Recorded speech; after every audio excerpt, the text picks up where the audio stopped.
क्यों कांग्रेस के क्यों आपका फर्क कट है ना मैंने को फर्क नहीं किया। ठीक बोल लियो तुम सो रहे हो धरती पर टेक लो बात शुरू नए सिरे से कर। तो क्या लगता है आपकी बार जो 3 सांसद बैठे हैं जिन जो पहली बार बैठे पिछली मीटिंग में भी थे। तो क्या लगता है भ्रष्टाचार बढ़ रहा है कट रहा है आपकी बार? तुम बताए दो तुमने मेरा को नहीं तुम बोलो आप बोलो भ्रष्टाचार बढ़ रहा कब है।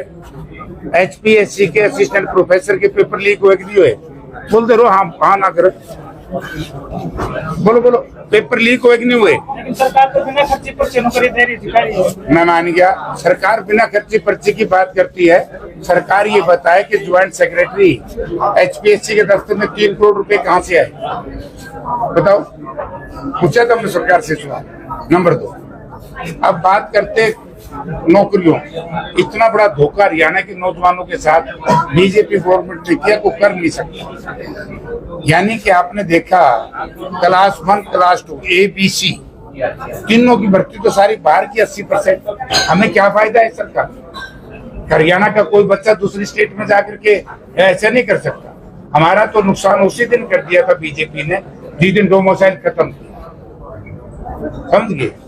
तो इसलिए अब की बार पिछली बार तो बच गया सोचा। अब की बार जनता को पता लग गया भ्रष्टाचार बीजेपी राज में चरम सीमा पर, महंगाई चरम सीमा पर, लॉ एंड ऑर्डर की स्थिति बड़ी दयनीय खराब, बेरोजगारी चरम सीमा पर। तो है क्या डेवलपमेंट है ही नहीं।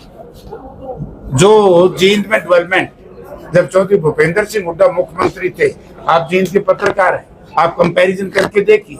उसके बाद 100 करोड़ रुपया इकट्ठा दे के गए थे दसाबाज आया क्या 100 करोड़ आया क्या अब नहीं बोल देता अरे आया कि नहीं यार 100 करोड़ रुपया हुड्डा साहब MP था इकट्ठा दे के गए जी बांधा जो बताए तो विकास है कहाँ।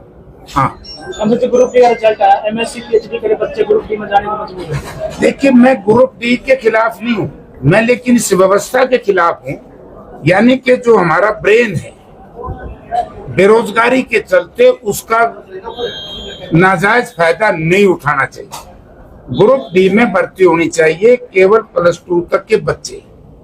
+2 से लेकर के ग्रेजुएट या इंजीनियर या जो भी हायर एजुकेशन है तो उसमें दूसरे लोग यही तो मैं कहना चाहता हूँ कि सिवाय डी ग्रुप से दूसरा रोजगार यह मिलता नहीं तो बेचारे PhD या MSc या लॉ ग्रेजुएट क्या करेंगे। वो यही सोचते हैं कि भाई मजबूरी में तुम ने जो मिल रहा है वो ले लो। तो इसलिए मैं कहना चाहता हूँ कि बड़ी भारी बेईमानी हरियाणा प्रदेश के नौजवानों के साथ बेरोजगार नौजवानों के साथ। यानी कि बी ग्रुप भी 2 लेकिन ABC वहां नौकरी क्यों नहीं दी जा रही भाई। तो जब ये बातें होंगी तो फिर लोग फर्क मिटा देंगे कि नहीं बीजेपी की ये बात MP साहब जो ये राशन अभी मैंने मैडम से भी सवाल किया था आपसे भी मेरा सवाल है कि राशन बिजली दरें तो बढ़ा दी गई हैं। गरीब आदमी का राशन जो है 40 रुपए में 2 लीटर तेल मिलता था उसकी 100 रुपए कीमत हो गई है। उसके बारे में आप क्या कहना है? मैडम जो मौजूदा सरकार है ये गरीब विरोधी है जी।